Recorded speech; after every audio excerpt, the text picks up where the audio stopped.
Okay. Okay, now I have a recording now. Did that change anything from your end? Check. No, it says I still have to ask permission. I think it's kind of hard to do if you're not the host.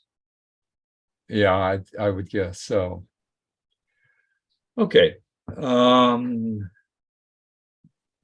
Best way to start. Well, I'm not going to start like prehistoric and how the marsh is formed. Let's just start with Indiana statehood. Mhm. Does that sound good to you? Yeah. Okay. After Indiana became a state in 1816, the legislators felt that there was an importance of bringing infrastructure to the entire state. The southern part of the state had already had a number of people, and so there was roads and other infrastructure. But the main problem at the north end of the river was this huge marsh, and it roughly is estimated to be 500,000 acres. The first people to come into an area is farmers. Now, to attract farmers, they have to have a means to get crops to market. In 1825, the Erie Canal was finished and it was successful. It was a way to settlers could come into an area and they can get their crops out to market. So Indiana thought that would work for us. And it's sort of achieving three goals at the same time. One, draining the marsh created a lot of agricultural land. The other thing is that the plan was that the state would then sell the land to farmers, and with the income from the sale, they would fund infrastructure, roads, highways, bridges, the necessities. And so in 1836, Indiana had created an act called the Indiana Mammoth Internal Improvements Act. And the plan was that Indiana had to apply for loans. And as the money came in after the drainage of the river and the sale of the property, then they would pay the interest to the bondholders.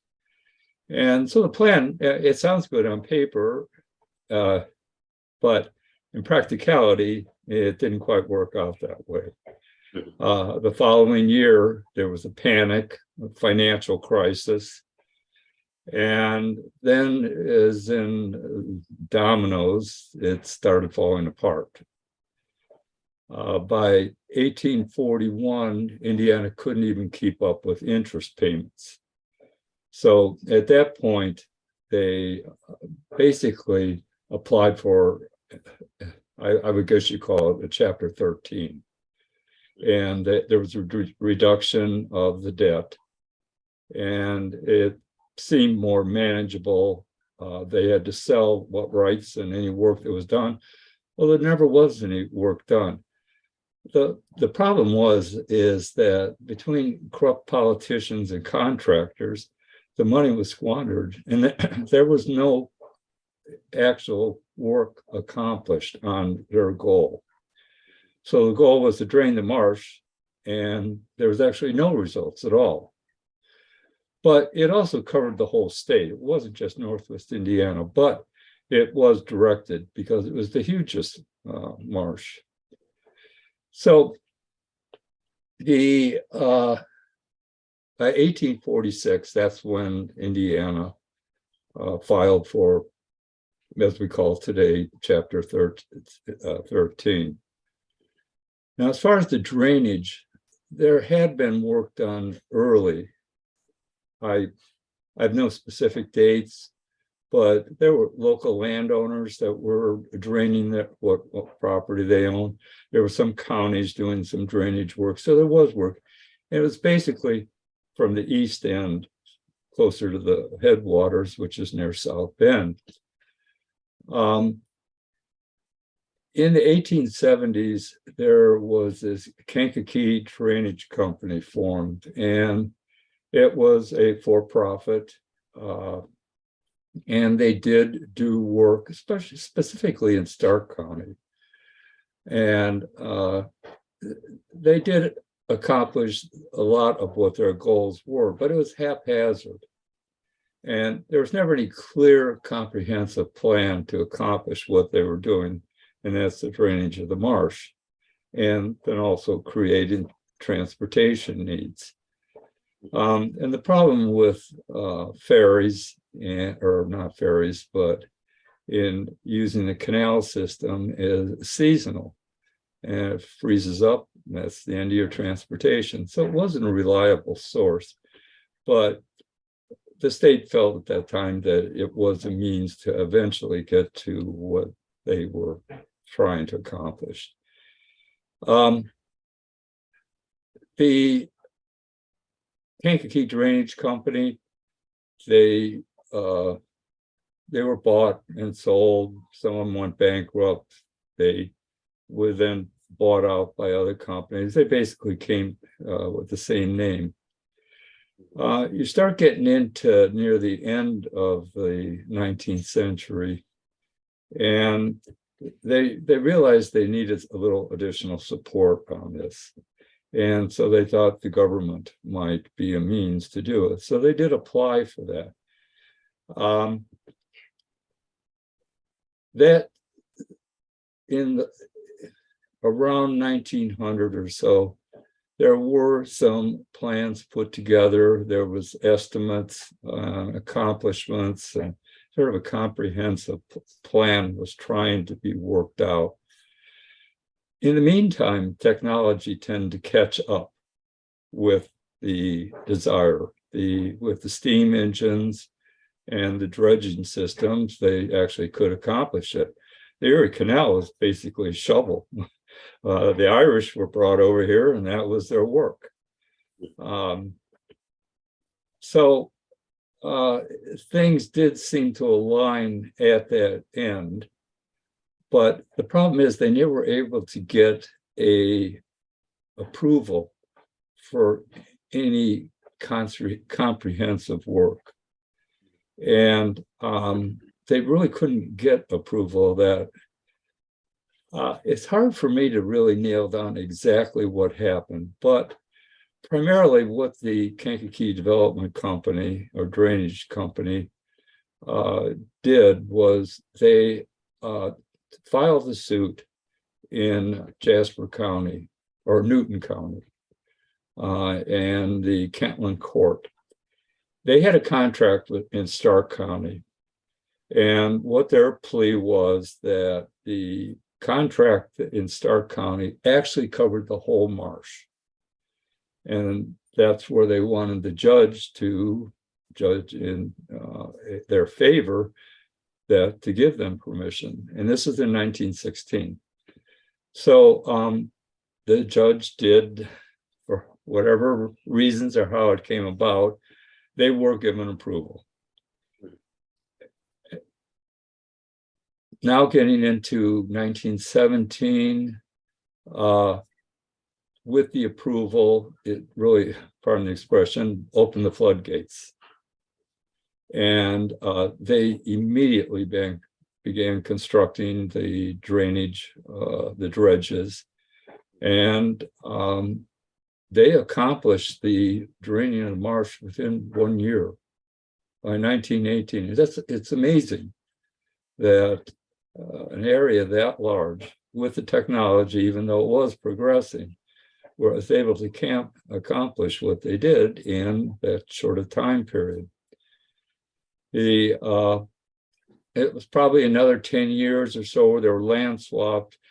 Basically, what they did was the Kankakee River consisted of mostly oxbows, and what they did is they dredged straight lines through the center of these oxbows. Now, these oxbows were also divisions between the counties like Jasper and Porter and Newton and Lake and all across the marsh area. So it was about 10 years that bridges were constructed and land swaths was finished. What's interesting is that as this work was going along, you would assume there would be some cry in the wilds where some influential people would come forward and say, basically, do you know what you're doing here? Yeah. Do you know what the accomplishments are going to be and the consequences of your work? And obviously, there was no environmental laws back then. They just, once they got court approval, they just did it. It was done. Most landowners actually were in favor of it, especially if they were agriculture, because they knew that they were having flooding problems. And they felt, well, to drain the marsh and create levee walls, that it would make it a little more reliable for the farmers, that the seeds that he plants are going to actually come to maturity. So they did. There were a few that stood up. There was one interesting fellow. His name was James Maurice Thompson. Interesting fellow. Born in Indiana. His father was a Baptist minister, and he traveled a lot. And in the 1860s, he was living in Tennessee. James, with his brother, William, they ran through the woods and learned woodsy ways at that time. So 1861, Civil War comes along, and James joins Confederates, and he eventually becomes an officer, third lieutenant, which I never heard of such a thing, but that's what he was. He was a scout, but he was also captured. And at the end of the war, he returned back to Tennessee, and eventually he returned then to Indiana and Crawfordsville. And this is an interesting scenario here. Is James Maurice Thompson is a Confederate officer, became fast friends with General Lew Wallace, Union general. And for those that don't know who Lew Wallace is, all his accomplishments, he wrote Ben-Hur. He's most known for that. But he was the minister to Turkey. He was a territorial governor of New Mexico. And they became close friends. Both of them were authors. James Maurice Thompson, like Lew Wallace, was an outdoorsman. And he eventually became the state geologist. At the 300-year anniversary of the LaSalle expedition, he decided he was going to paddle the Kankakee. And afterwards, he wrote a paper. It was actually a law after the Civil War, and obviously it wasn't held too strongly. But former Confederates couldn't own firearms, which obviously they did. But James Thompson he really went by Maurice, but James Thompson and his brother had learned archery when they were in Tennessee, and they further developed it, and that's how he hunted. And so the paper he wrote was An Archer on the Kankakee, and he takes you through his whole 2-week journey. And he then was called back to Indianapolis at the end of it. But he also wrote a piece on the draining of the marsh.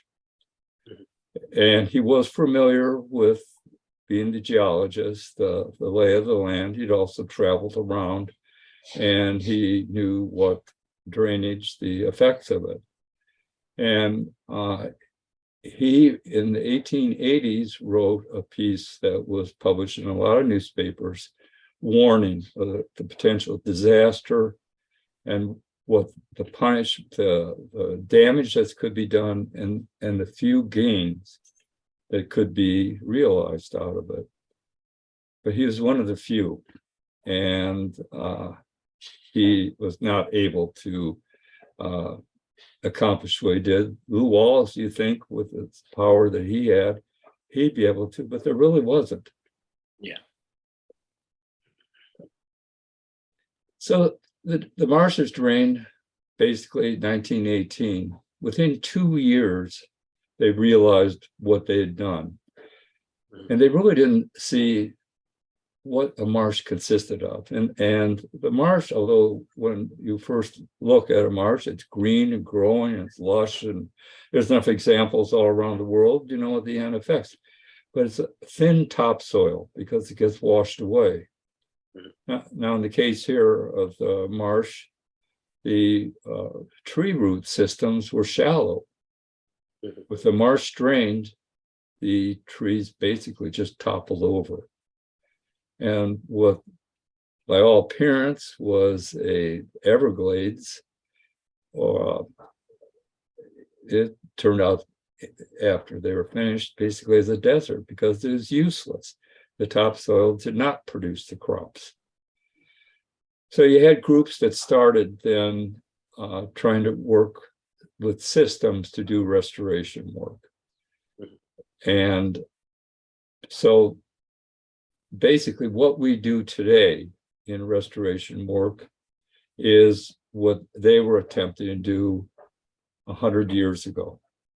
And a marsh is it's basically a machine. And its purpose is to absorb water during wet times like a sponge, and then release the water as it dried out. So it's sort of a natural system to alleviate a certain amount of flooding, unless you get to a point where it's just too much water, and then you do have the flooding. There was actually a group here in Porter County. It's one of the first ones that I found that banded together to do restoration work. And this restoration work, was it like from an agricultural or an environmental standpoint? So like, were they trying to restore the land for agriculture, or was it like a conservation angle? It's basically conservation. Most of the land, although there was good quality agricultural land that was created, but there's also a lot of marginal land. For example, I own 160 acres. I have frontage on the Kankakee River. And marginal land is such that the chances of a successful, profitable crop are maybe 1 out of 5 years. So it's not very cost effective. Yeah. So groups started forming to do restoration work. Actually, one of the first groups was the Isaac Walton League in the 1930s. Made it one of their missions as restoration work. But then they started leaning on the politicians to have to provide grants or funding to do restoration work. Now, out of my 160 acres, when I bought it, there was 57 acres that were in crops, and the rest was old growth trees and soft, wet areas. So I entered into a wetland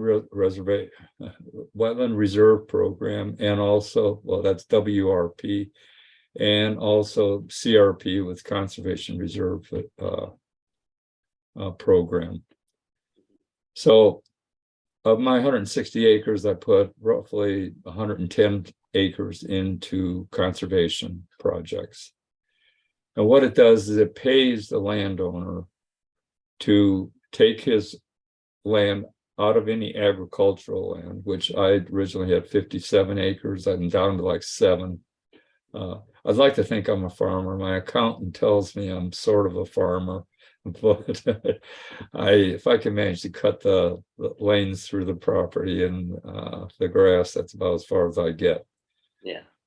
But if you take that funding that they pay for the easement and then you invest it to give you income, you have a reliable income, which is what I did.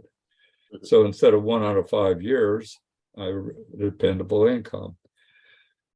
This was something that in the 1920s, there's a fellow named James Cameron, born in Scotland. He ended up owning 180 acres near Jasper County, Lake County. I don't believe any Newton County. And he created a marsh. And he basically opened up one of the levee walls that were now in place. And through a system of floodgates and pumps, he was able to create a marsh. I've been out there. It's still family owned. It's amazing. It's amazing. When the state and the federal government realized the mistake it made, they started looking at conservation means, and they looked at Cameron's project. The project, the setup on it is basically the same that he did, is what you see written into law today. And it's successful. And more and more farmers in marginal land are getting into it. So, but I think right now, originally there was close to 530,000 acres of marsh. I think there's about 30,000 acres left. No, I think there's less than that. I think there's 3,000 acres. The goal is to somehow create 30,000. Yeah. So slowly, bit by bit, between landowners and organizations like Isaac Waltling, who owns property, companies like NIPSCO, Northern Indiana Public Gas, own a huge amount of land. They piece these pieces together to recreate somewhat of a marsh. Yeah. Is that good enough? Yeah, I mean, yeah. There are a few things I want to go back to though. So the Kankakee Draining Company, who were they employed by? Was it like the government was paying them to, or were they draining the land and then selling it? No, they were a company that was hired by counties, landowners. Their goal was the state to fund them. The problem they ran into is in 1916, there was a congressional report that was put together by the Army Corps of Engineers. Mm-hmm. And they made it absolutely clear that the plan that was the Kankakee Marsh or Kankakee Drainage Company was putting together would not be successful. And they said the main reason is it wasn't comprehensive and it was a patchwork quilt, that if you're going to accomplish the draining of the marsh, you had to do it as a whole, not little pieces of it. And so their results were that the federal government should not support it. That's why the company went to the judge to get a court approval of it. That sort of bisstepped the results from the Army Corps of Engineers. Yeah, it's kind of sneaky, but these are sneaky times. Everybody's a little sneaky. And earlier, you kind of like, when you're talking about the judge approving the drainage company, I think you a little bit alluded that it was maybe like a bribery. What do you think? You think it was all over the table or not? I would never say that. I would never slander anybody. I really don't. It's kind of hard for me to get a grasp on exactly what happened. I've researched it and I get little parts of it,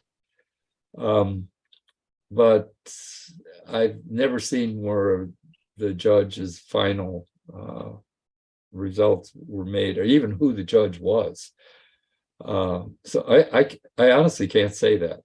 I know it just seems like a coincidence, but coincidences do happen, I guess. But it just definitely play into what the Kankakee Company wanted, drainage company wanted.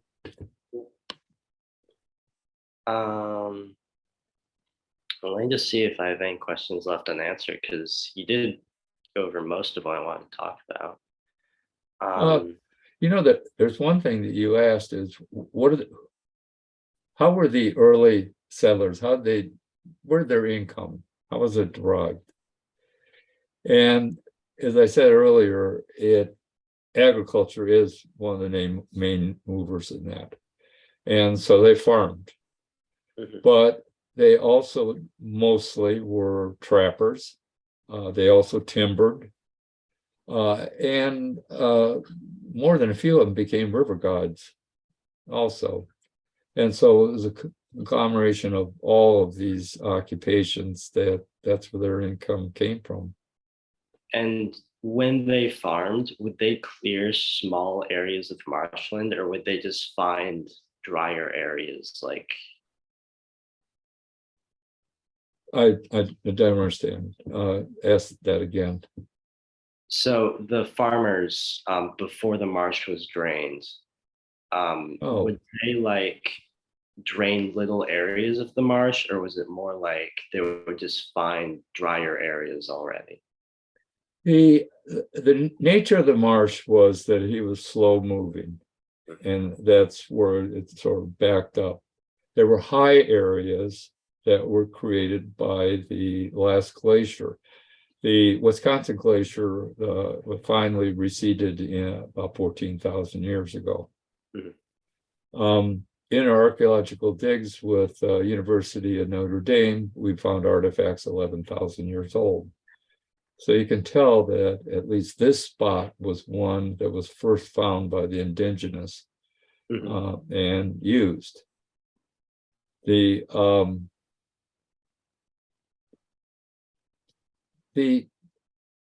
Just like the indigenous tribes, the white men, the farmers, found these islands. And that's where you'd see, even today, you go through, the houses are on top of hills. So as it sloped down, it was a higher area that was relatively dry. But there were times when the marsh and the river was so dry that people could actually walk across the river. But the average depth was maybe only 4 or 5 feet. So it didn't take much to get these variants. Another main crop that the farmers did, it wasn't as corn and soybeans and stuff like that. It was marsh hay. And it's a natural product, and it's nutritious, usually used for feeding horses. And it was highly profitable. For those history nuts, they heard the Haymarket riots in Chicago in the 1800s. The Haymarket was the market that marsh hay was bought and sold. So it was a means of fairly good income for the farmers. But you start getting into close to 1900 or so, cars, combustion engine is being used instead of horses. And probably the last years that there was a big demand for marsh hay was the Spanish-American War of 1898. After that, it just declined. So at the time that the marsh was drained, marsh hay was not a good crop anyway. So farmers really, basically, they were producing corn.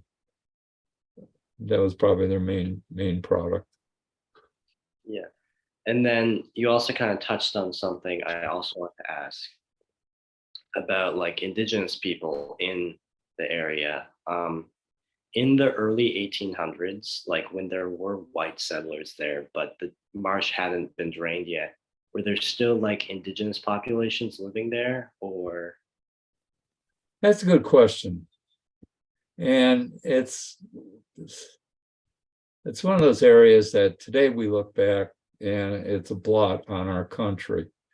The problem is that it's not right to judge people from the past for their actions by today's standards. It's entirely different times. I'm not saying right or wrong. I'm just saying it's different times and was acceptable. Andrew Jackson, President Andrew Jackson, is the one that felt strongly that the best solution with the Native Americans was to move them west of the Mississippi. So you're talking the 1820s. The United States was pretty small, and so the Mississippi up to there, still up the big, huge hunk of the United States, but also Andrew Jackson saw that we probably would continue reaching west. But it's a way to get an immediate solution that would resolve the Indian issue. And in 1830 was the Indian Removal Act. And it's not simply like one act exactly. It was a system that was worked really through the whole eastern part of the United States. There was a large Indian removal from Alabama down south. Cherokees were moved out. In this area, it was the Potawatomi. So the act was signed 1830. It gave the Native Americans until 1838 to move to reservations. The Potawatomi from this area, I think they went to Kansas. And most of them did move on their own in the meantime between 1830 and 1838. But there was a fair amount that did resist removal. And Indiana General Tipton then was ordered to take troops and remove the Indians. And it was, today we refer to it as the Trail of Tears. It was started closer to South Bend and moved them all the way to Kansas. I think in the course of it, a couple of hundred Indians died, but they were removed. However, there was one Potawatomi tribe that wasn't removed, and there was the Pokagon. And he's the chief of the people, well, they call him, I was going to look that up exactly. The Pokagon band of Potawatomi. I just, I can't remember exactly. It was a father and son team. The father was born in late 1700s. His mother could see the way the winds were blowing, and she had her son educated in white men's ways.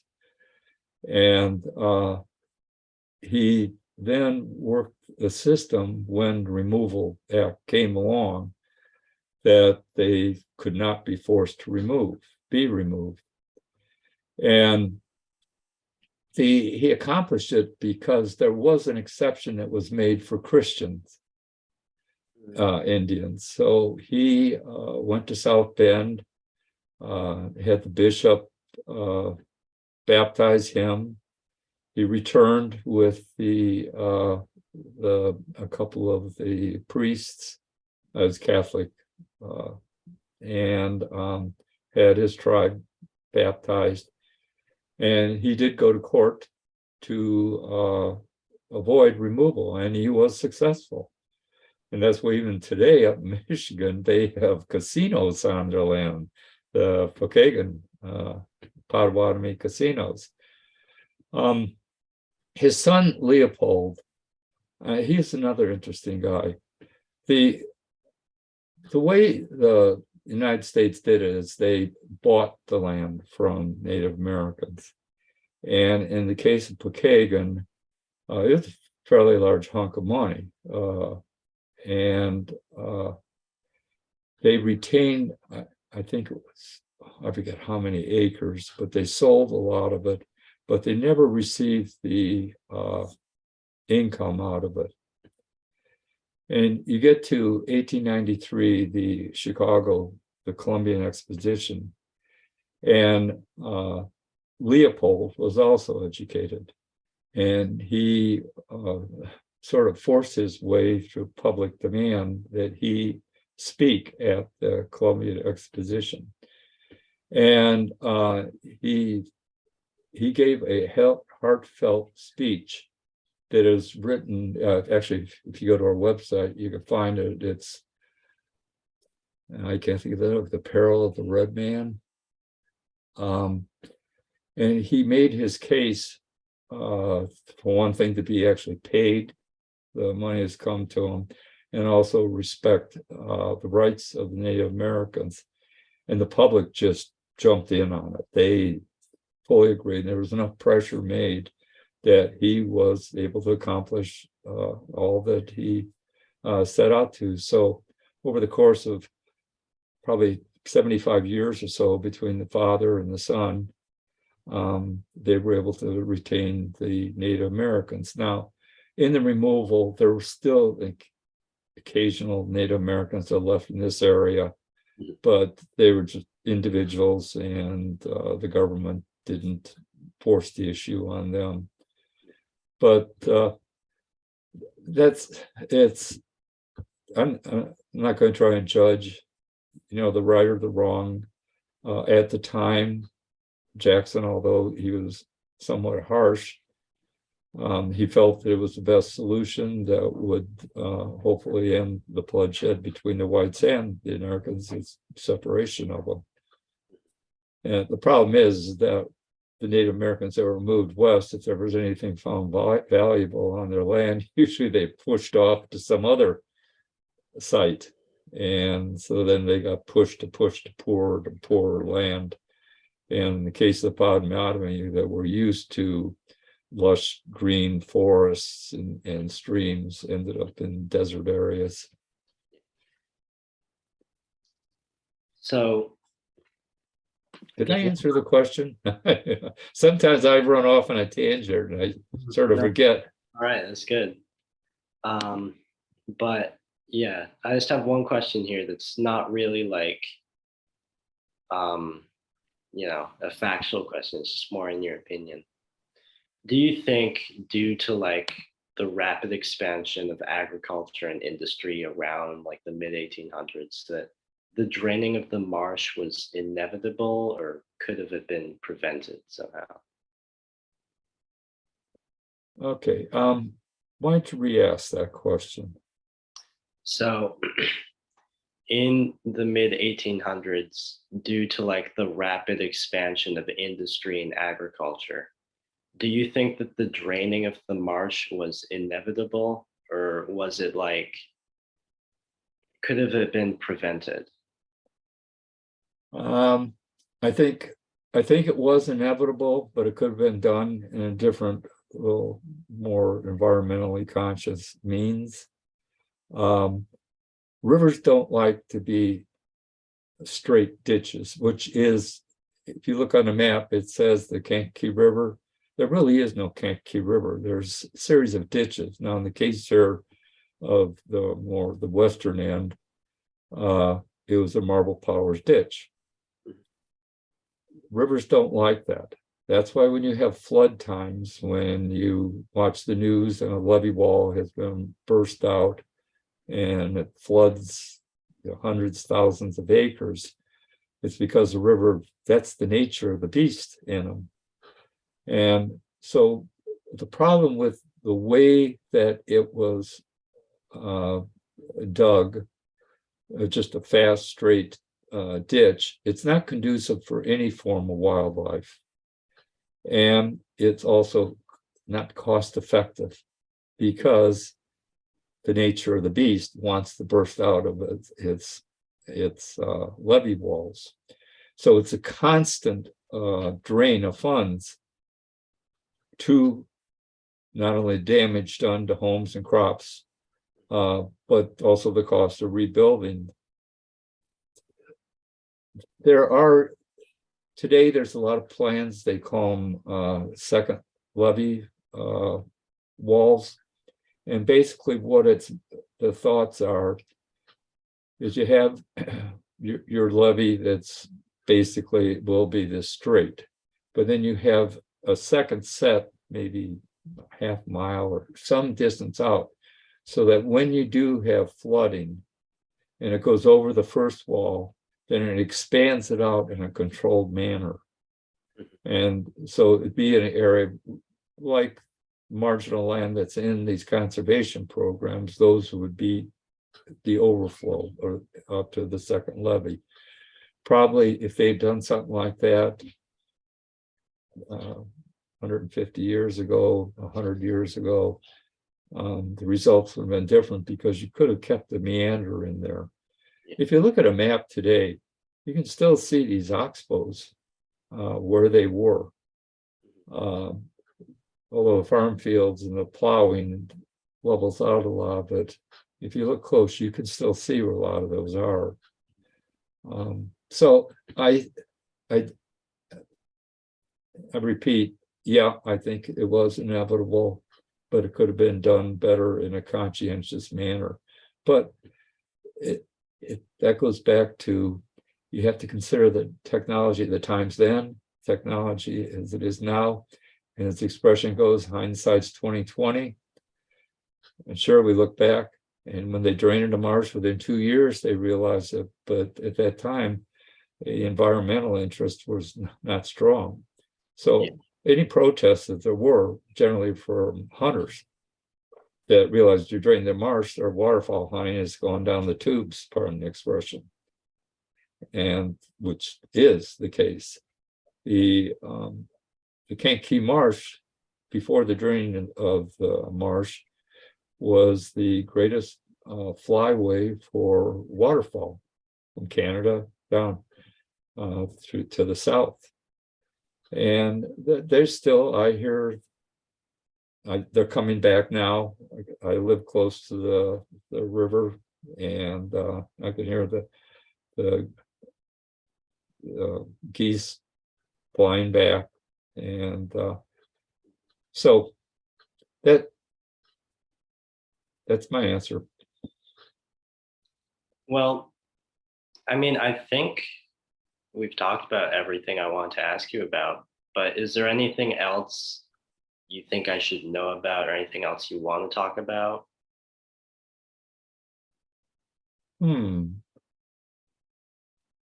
That's it's probably as soon as I end this, I'll think of 5 things, but I can't think of anything offhand. Especially my end, it's more of the history of it and the story of the Kankakee. And pretty well covered that. Of course, there's a lot more to the story, but that pretty basically covers it. Well, you mentioned a lot of things I'm going to have to go back and do some more research on. It's really, thanks. Because, I mean, you mentioned a couple things I didn't know about beforehand. Like what? I'm interested. That, like, Indiana Marsh Development Act from 1836 you mentioned, I hadn't heard of that. Oh, that's a biggie. Actually, the state, until recently, when basically Indiana went bankrupt, even to today, politicians sort of shiver about that. It was such a blot on Indiana. And that's probably one easy reason that we always have a surplus of funds, because we never want to get this bankruptcy, and also a little tighter controls on corrupt politicians and contractors. It's that's where it's a good story. To me, the whole story of the Kankakee Marsh is really a story about people, the good and the bad and the ugly. But it also the redeeming qualities. So you have greedy companies and landowners and bankers and investment bankers that had no concern for the environment or the damage to be done. It was just came down to the dollar. And so that's the devil on our side. but then after it's destroyed and ditched, the angels come in, like the Isaac Walton League, and now there's a lot more, and public awareness of the damage, so it puts pressure on politicians to be a little more environmentally conscious about things. And so it's just like people as a whole, you have the good and the bad, and ideally, we learn from it. And so I don't believe mistakes like this will ever be done again, but you still, I pick up the newspaper and I read about, further ditching, and but it's a nightmare of the permits, and they want to make sure that what was done to the Kankakee isn't done again. All right. Unless you've thought of anything else you'd like to tell me. No, I think, yeah, we've been on for quite a while. I basically covered everything I did. Some of the specifics I couldn't remember. That's all right. I mean, I'm gonna go and do a lot more research anyways, so. Okay, you've been to our Facebook page? I have not. I've been to your website, and that was actually one of the first resources I used to kind of like start learning about this, but not your Facebook page. No. You go to the website, you can read the piece by James Maurice Thompson, and also the 1916 Congressional Army Corps report is included in the Kankakee River history books and papers. And then I got one set of drop downs, basically of conservation.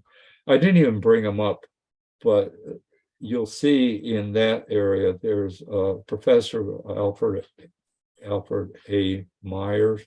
He's a professor at Valparaiso University, and he's I had a series of articles about him and pieces, but also his booklet, which it's called I've got one of the few copies.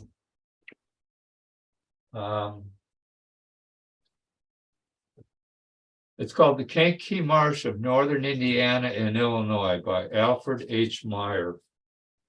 Excellent piece. It's if you go to our website, I've got the whole thing in that. And I like what he wrote because he's a realist about it. He's not a crazy conservationist, although I consider myself conservationist, I'd like to think anyway. But he acknowledges some good land is produced, but there's a lot of marginal land that's ideal for restoration work. And he really laid out a plan. And it's really similar to what Cameron did in they called Indian Islands.